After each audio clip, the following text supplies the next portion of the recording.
Dinosaur Cove, Attack of Tyrannosaurus.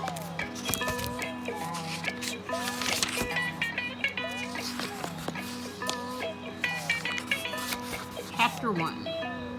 Dinosaur Cove. Jamie ran to the cliff's edge and looked down over the fence. This has got to be the best place on Earth to find dinosaurs. His grandfather's eyes twinkled. They're down there in the rocks, that's for sure. Why don't you go have a look? Fossils, here I come, Jamie said. See you later, Grandpa. Jamie scrambled down the rocky path from the old lighthouse onto the sand. He turned away from the sea and ran straight up to the beach. Over pebbles and rocks to the sludgy black mud near the foot of the cliff. That was the place to find fossils. Jamie kept his eyes fixed on the muddy rocks, and every so often he bent down to pick one up. They were crumbling and broke apart in his fingers. But none of them had a fossil inside. Maybe I should try a bigger rock, he thought.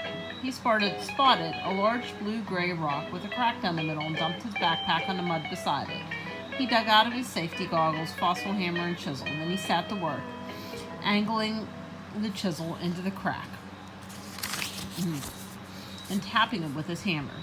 He tapped again. This time he tapped harder. A stone chip pinged off Jamie's goggles as the rock split cleanly in two. Treasure, Jamie said. Sticking out of one half of the rock was a black spiral fossil with shiny gold ridges. He looked at it closely. It was about the length of his finger, but when he tried to pick it out, it didn't budge. It was stuck in the rock.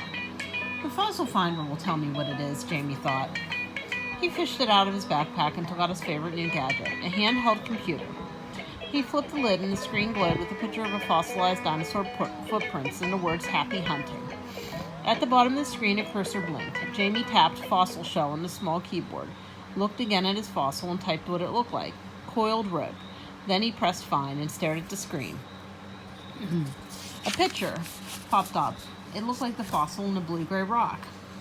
Ammonite, Jamie read, a fossil shell from a prehistoric sea creature common in rocks from dinosaur times. Can be formed of fool's gold. He flipped the lid shut. Well, Jamie said to his discovery, I don't care that you're common or that you're not gold. You come from dinosaur times, and I'm the first person ever to see you, so you're still treasure to me. He pulled his goggles off, took out his new T-Rex notebook, and began to sketch his first Dinosaur Cove discovery. He added in the squid-like tentacles and big eyes that the creature would have had when it was alive. Suddenly, an unfamiliar voice shouted, "Boo!" A freckled face popped up from behind a rock. Gotcha! You didn't hear me coming, did you? The boy stood up. His t-shirt and safari shorts were plastered in mud. Is that the new fossil finder? Jamie smiled and patted the lid. Latest software and everything. The boy pushed his curly red hair behind his sticky out ears. I'm Tom Clay, he said. I'm learning to track animals, and I'm going to be a wildlife presenter on TV one day. Who are you? Jamie Morgan, said Jamie. I want to be a scientist. You're new, aren't you?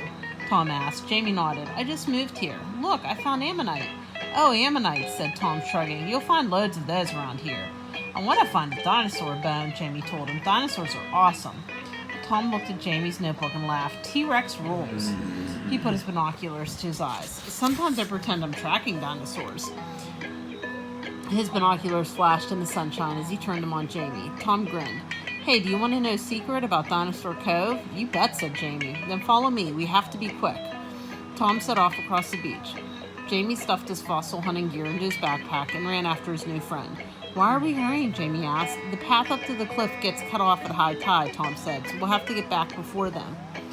Tom led Jamie under a narrow path up a cliff, and at the highest point of the path, Jamie stopped to look at the view. He could see his grandfather fishing down on the beach.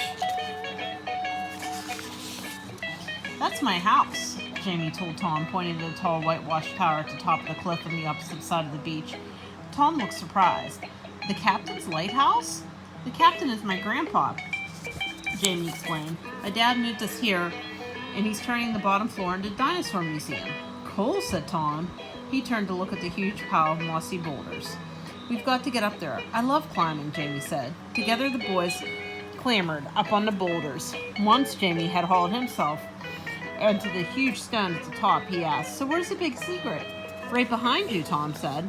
Jamie spun around. Behind the boulder, and hidden from the bay, was the gaping mouth of a cave. A secret cave, Jamie gasped. Chapter 2. It's a smuggler's cave. Tom told Jamie. It hasn't been used for 100 years.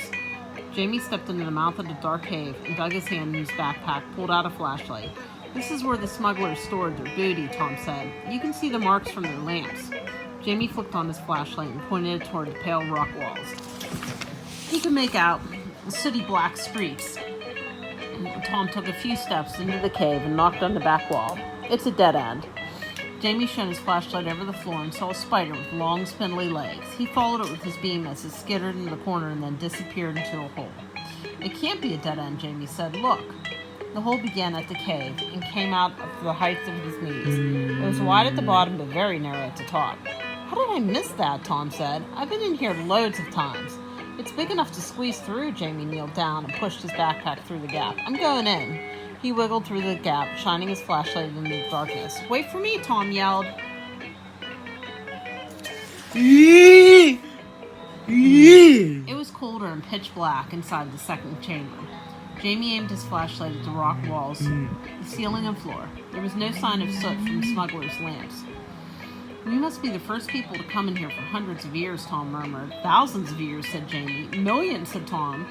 Hey, what's this? The beam of Jamie's flashlight fell on a scoop in the stone near to where his feet were. He kneeled down and traced his finger around a clover-shaped indent. It looks just like the dinosaur footprint on my fossil finder. I think this could be a fossil, Jamie announced, excitement tingling through him. Jamie rummaged in his bag and flipped open the fossil finder. The displayed picture of the dinosaur footprint glowed in the dark. Yes, it's a fossilized dinosaur footprint. Wow, Tom said, looking from the screen to the cave floor. Those are really rare. Jamie saw a second scoop on the edge of the beam of light. Look, there's another, and another. 5 altogether. They go straight into that wall of rock. Jamie could hardly believe it. On his very first day exploring Dinosaur Cove, he had found fossilized dinosaurs, tracks of dinosaur. Jamie carefully placed his left foot under the first print. It's got the same size feet as me. He swung his right foot into the next print. Jamie grinned at Tom, who was following behind him. We're tracking dinosaurs. Left foot. A crack of light appeared in the cave wall. Right foot. The light brightened as the crack widened. Jamie put his left foot forward to take another step, and the crack of light got wider and brighter. He covered his eyes with his hands. When he put his foot down again, the ground felt spongy. It's no longer available. It's not there anymore. Sold out, probably. Dino Dan Kinner. Yeah, that's right. This is kind of like Dino Dan, isn't it? It's like Dino Dan book. Not making them anymore. Cautiously, he took his hands away from his eyes. Jamie wasn't in a small dark chamber anymore. He was in a sunny cave with a wall of stone behind him. The footprints were still there, only they weren't fossils. They were fresh. He took a step forward into the new cave, and Tom appeared behind him, right through the wall of stone. Where are we? Tom asked. I don't know, Jamie said, looking around at the strange new place. Jamie walked out of the cave, and the ground squelched beneath his feet. The area was thick with trees and vines, so he couldn't see very far. Those trees are weird. Jamie pulled an apricot-like fruit from a cluster hanging on a nearby branch. It smelled horrible. Yuck. Dare you to smell it, Tom? Tom took a huge sniff. Sick, he gasped. Then he grinned. Dare you to take a bite? No way, said Jamie, shaking his head. The ground was slimy from the stinky orange outer pulp of the fruits that had fallen off the tree. Jamie picked a fan-shaped leaf from the tree. You know, I think I've seen this somewhere before. He dug out his fossil finder and then typed, fan-shaped leaf. The next moment, pictures of leaves appeared on the screen. Jamie clicked on the one that looked like the same as the leaf on his hand. Ginkgo, a living fossil, he read to Tom. Still found today, but everywhere in dinosaur times. Sometimes known as the stink bomb tree. Too right, said Tom. Let's get some fresh air. He pushed aside a tangle of vines. What's through here? Wait for me, Jamie hurriedly sealed a few.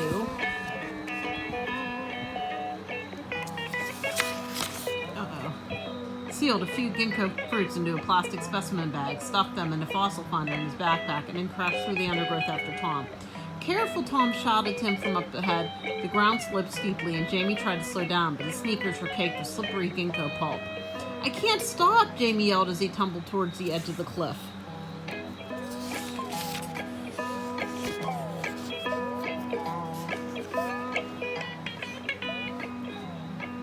View pal memes. pals from a zoo.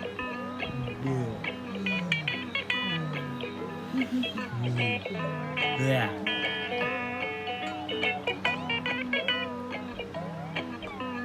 I love you. Woo-hoo.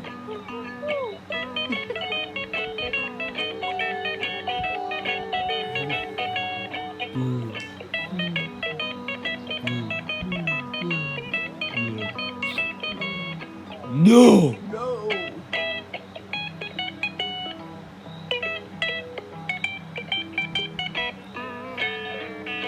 Hi.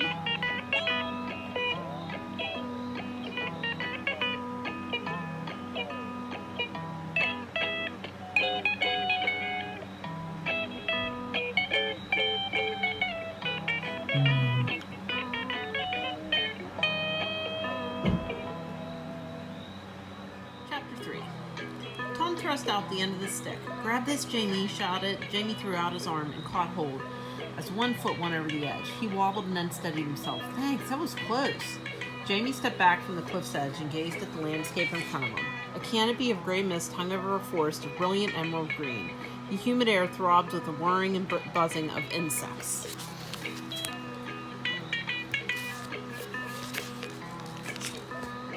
Where is this? He gasped. Among the trees, Jamie saw a beautiful blue lagoon, and beyond that was an expanse of water. Is that Dinosaur Cove? No way, said Tom, looking through the binoculars. That's an ocean. Ark, ark, ark! The sudden noise came out of the sky behind them, and Jamie turned to see a scarlet-headed bird the size of a small airplane swooping towards them. Watch out! He yelled to Tom. Do you think they went back into dinosaur times? I do. They ducked as the silver gray, leathery wings swept right over their heads. Tom followed the bird with his binoculars. It's flying over the jungle. It's settling on a tree by the lagoon, he told Jamie. Take a look, it's huge. He thrust the binoculars at Jamie. Jamie looked towards the lagoon and his jaw dropped open. He could not believe his eyes. What can you see? Tom asked. I can see, Jamie spoke carefully. 2 rhinos, but instead of 1 big horn, they have 3, which means, he whispered, they're not rhinos. They're triceratops. What? Tom said. Let me see. Jamie passed the binoculars back. You're right, Tom said, and that huge bird isn't a bird at all. It's a pterodactyl. The boys looked at each other in amazement. Dinosaurs! They yelled together, punching the air. But how? Tom stuttered. I don't know, yelled Jamie, but we've got to get closer. Over there, said Tom, there's a slope down to the jungle. The boys scrambled and skidded down the hill, and as soon as their feet sank into the spongy jungle floor, great pine trees towered above them, and huge ferns brushed damply against their legs as they passed. An enormous frill of purple and yellow spotted fungus caught Jamie's eye. It sprouted from a rotten tree stump. This is unreal, Jamie said, but then on the far side of the fungus, the ferns began to rustle. Quack. Did you hear that? Jamie whispered. What? Tom stood still. The ferns swished. That, Jamie hissed. There's something there. Jamie and Tom ducked down behind a tree stump and then slowly peeked out from behind the fungus. The noises were coming from a plump, scaly creature with a flat, bony head and splotchy green-brown markings. It was standing on 2 strong legs, peering hopefully into a tree. It's a little dinosaur, Jamie whispered, as they watched the little dinosaur grab hold of the pine tree with its claws, steadying itself by digging its long tail into the ground. Then it shook the tree as hard as its short arms would allow. Then the little dinosaur's tail twitched and it grunted softly to itself. He's thinking, Tom murmured. He's so cool, Jamie breathed. The dinosaur took a few steps back. He lowered his bony head and charged straight at the tree. Whack! The flat top of the dinosaur's head hit the trunk, and the pine tree shook. He's strong, said Tom. Do you think he's dangerous? Jamie asked. I'll look him up. Tom pulled the fossil finder out of Jamie's backpack and tapped keywords. Flat skull, head buff. Wananosaurus. Wananosaurus, Tom read from above. A herbivore. That means he's a plant eater, Jamie added. Used its hard skull to defend itself against predators, Tom continued. As Tom slipped the fossil finder back into Jamie's bag, the little dinosaur took another run up and rammed the tree again. He thinks that tree's a predator, Tom stood up laughing. At the sound of Tom's laughter, the little dinosaur cocked his head to one side. He turned and blinked mournfully at Tom. "You've hurt his feelings," Jamie said, standing up beside Tom. "Sorry, Juana," Tom apologized to the little dinosaur. The Wanosaurus blinked at Tom and then Jamie. He took 3 big steps from the tree and shifted his weight from one foot to another. "He's revving up," said Jamie. "Go, Juana, go," the boy shouted. The Wanosaurus put his head down and hurtled towards the tree. Thwack! The tree wobbled. Plunk! A single pine cone dropped to the ground. The dinosaur stuffed it in his mouth and looked happily at the boys. Then he wagged his tail and scurried off on his hind legs. "Let's track him," said Tom. "Just a minute." Jamie carved a W into the tree stump with his fossil hammer. "So we remember where we met Juana." "Now, which way did he go?" asked Jamie as they clambered over. Tom looked around all the trampled plants. "He disturbs the ferns as he walks on them," Tom said. "We can follow his trail." The little dinosaur's trail led to a small clearing where the boys found him standing on his hind legs munching a leaf. He turned toward them and lowered his flat bony head. "Uh-oh," said Tom. "He might charge us." "It's okay, Juana. We're not predators." Jamie put his backpack on the ground and took out a bag of stinky ginkgo fruit. He rolled one towards the Wanosaurus. The dinosaur sniffed the fruit suspiciously. "He can't possibly want to eat that," said Tom, holding his nose. Juana looked down his snout at Tom. Then he pinned the fruit between his claws and sank his teeth into it. He made grunking noises as stinky ginkgo juice dribbled from his chin. "Yum, yum," Jamie grimaced as the dinosaur's long, sharp tongue slurped up every disgusting drop. Juana looked at Jamie, then he looked at Jamie's backpack and wagged his tail. Suddenly, the little dinosaur froze. The jungle went still. Even the insects stopped buzzing. The ground trembled beneath their feet. "Something's coming," Jamie whispered. "Something big." Chapter 4. Thump. The ground shook. Juana dashed behind a leafy tree. Thump. A strong tremor shook the ground. Juana peeped out from behind a branch and bobbed his head up and down. In the distance, wood was snapping and cracking. The tremors were getting stronger. "Whatever it is, it's coming our way," Jamie said. "Fast," added Tom. The boys looked at each other. "We've got to get out of here," Jamie yelled. "Which way?" Suddenly, Jamie's bag was yanked off his back. Jamie spun around and saw Juana charging off into the jungle, clutching it in his mouth. "Juana!" Jamie sprinted after him, Tom close behind. The little dinosaur skidded to a halt by a shallow stream. He turned and looked at Jamie in the eyes, then he jerked his head towards the stream and plunged in. The ground shook again. "Juana's leading us to safety," Jamie shouted, jumping into the stream after him. "Clever," Tom panted. "The water will mask our scent." Juana led them up the stream to where it trickled through a jumble of huge rounded rocks. He glanced back and leaped out of the water. Jamie and Tom followed, stumbling and splashing. They scrambled onto the rocks and stood dripping. "Where's he gone?" Jamie asked. "Roar!" Something crashed through the trees behind them. Jamie whirled around and lost his footing on the wet stones. Tom threw out his hand, but when Jamie grabbed it, both boys toppled and slid down between 2 rocks. Jamie landed with a thud and found himself staring into a reptilian face. "Grunk!"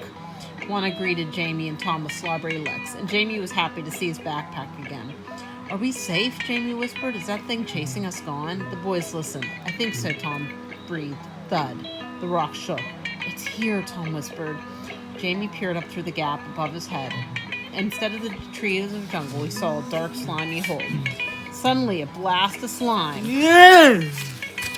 That's pretty gross. This is going to fly on him. Of the hole splattered Jamie's face. "Oh," Jamie wiped his face. "I think that's a nose." The creature lifted his head. Look at how big it is. The sound rumbled around the rocks. Jamie could see its jaws. The slithers of rotting flesh dangled from its fangs. "Ugh, bad breath," Jamie gagged. "Worse than the stinky ginkgo fruit." "It doesn't look friendly," Tom said. "What is it?" An enormous yellow eye rimmed with bright red scales studied Jamie through the gap in a rock. "Don't need the fossil finder," Jamie stammered. "It's a T-Rex!" That's a big dinosaur. Chapter 5. Pakistan, that's a big country. It is. The eyes disappeared. "We're in trouble," Jamie hissed. "Serious trouble," Tom said. Suddenly, a long claw stabbed down into the crevice. "Watch out," Jamie yelled. He pulled Tom back and thrust his bag as a shield. Juana and Tom shrank back behind him. The claw scratched and scrabbled around the gapes in the rock. It can't get us, Tom whispered. Its arms are too short. Maybe you'll go away now, Jamie said, but the huge unblinking eye of the T-Rex reappeared. Juana trembled. If I had a stick, Tom muttered, I'd poke it in the eye. There must be something we can use, Jamie groped in his backpack. Let's see how it likes this. Jamie pulled out the flashlight and aimed it at the T-Rex's eye. He flicked it on.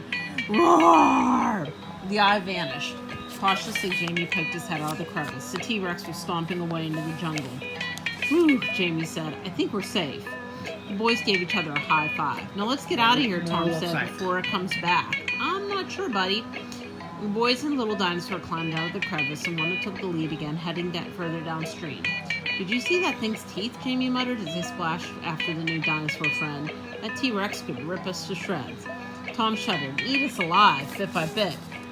Gradually, the stream grew wider, and trees on either side began to thin out. Soon, the boys had to come to the edge of the blue lagoon that they had seen earlier from the Ginkgo Hill. One stopped near a large rock and began to munch on a leafy bush.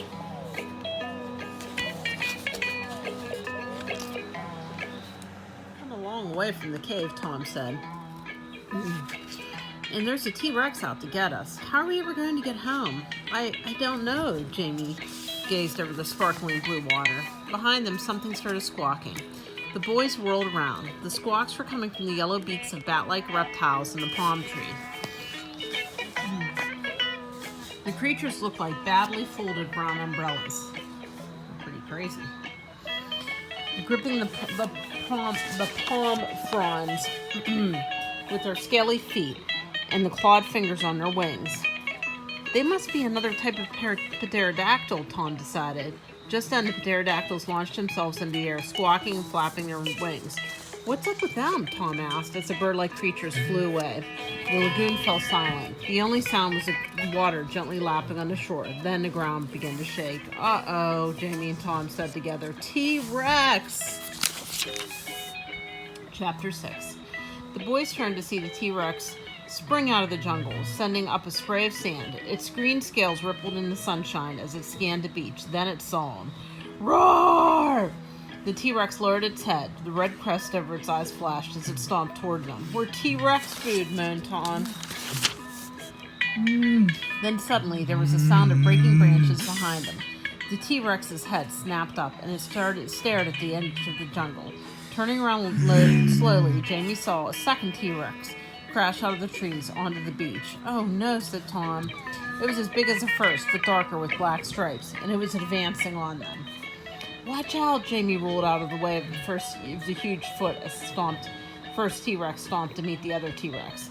Tom ducked as its tail swept over the boys' heads. The boys watched as the first T-Rex hurled itself at the newcomer. They're not after us, he breathed. Maybe they're fighting over territory, Tom guessed. The first T-Rex sank its jaws into the other's throat. The dark T-Rex screeched and writhed and thrashed its tail. Then it broke free and sprang onto the other first T-Rex's back. It hung on, biting its neck. Another big fight scene there. Let's get out of here. Run! Jamie dragged Tom towards the trees. One bounded after them. Gradually, the snarls and roars of the T-Rex battle faded into the jungle sounds. We're lost, aren't we? Tom sat down on the ground and put his head in his hands. How are we going to get back? Grunk, grunk, grunk. Juana darted off into the trees. Maybe we could follow Juana, Jamie said. It's our best chance. After a moment, they were back at the stream. It's the same stream as before, Jamie wondered. Next, Juana led them through a jumble of rounded rocks. That's where we hid from the T-Rex, Tom remembered. They passed a purple and yellow spotted fungus, and Jamie bent down and saw the W's on the tree. The Juana tree, he grinned. Then they climbed the slope through the ginkgo trees, and finally they were standing at the mouth of the cave. That's how we got here. Jamie pointed to the fresh dinosaur footprints by the solid rock wall.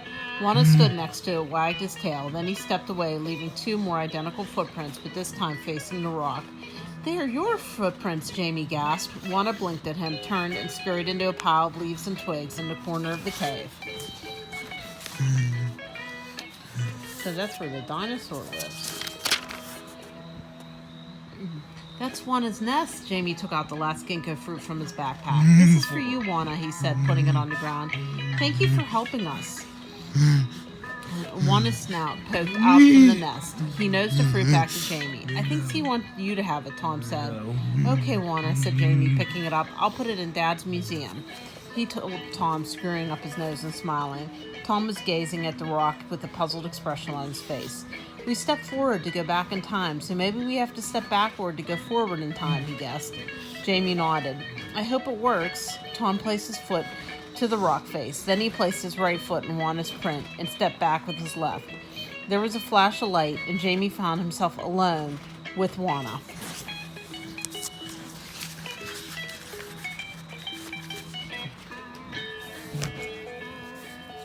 Hard to turn pages.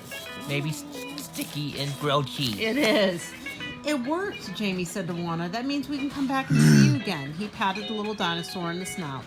Juana licked Jamie's hand and curled up in his nest. Goodbye, Juana. Jamie held the ginkgo fruit in one hand, his flashlight in the other. As he stepped back towards the blaze of light, he felt the ground turn to stone beneath his feet. Then he was back in the cave with Tom. Jamie felt the ginkgo fruit in his hand soften. In the flashlight beam, he watched it shrivel and crumble to dust. We can't bring anything back, he told Tom, letting the dust trickle between his fingers. It's just as well, said Tom. That thing stank. The boys squeezed through the hole in the rock, scrambled down the boulders, and hurried down the cliff path under the beach. Jamie's grandfather was packing up his fishing gear. He smiled at the boys as he reeled in his fishing line. Did you find any dinosaurs? He asked them. Jamie winked to Tom. We found an awesome cave, didn't we, Tom? Awesome, agreed Tom. Let's explore it some more tomorrow. Great idea, said Jamie, hoisting up his backpack and turning to his grandpa. That's okay with you and Dad. Just as long as you're not getting into any trouble. His eyes twinkled as he slung his fishing rod over his shoulder and picked up his bucket of fish. See you tomorrow, Tom, Jamie said to his new friend. Sure thing, Tom said as he waved goodbye. Jamie's grandpa walked back up to the path of the old lighthouse. His grandfather asked, Do you think you'll be living around here then? Definitely, said Jamie with a grin. I can't wait to explore more of Dinosaur Cove. It is only on ABC at Happy Time. That's right. There's Dinosaur World. Far, far away mountains. And then here looks like another book. Look out, here I come. And then the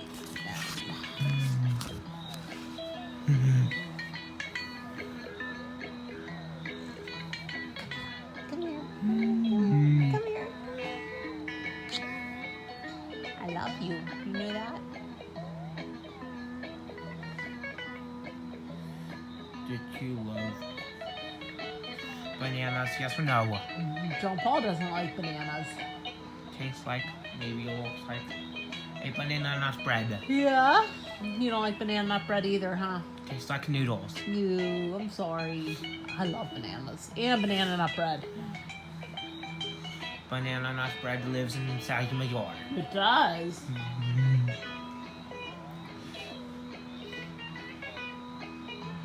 Mm.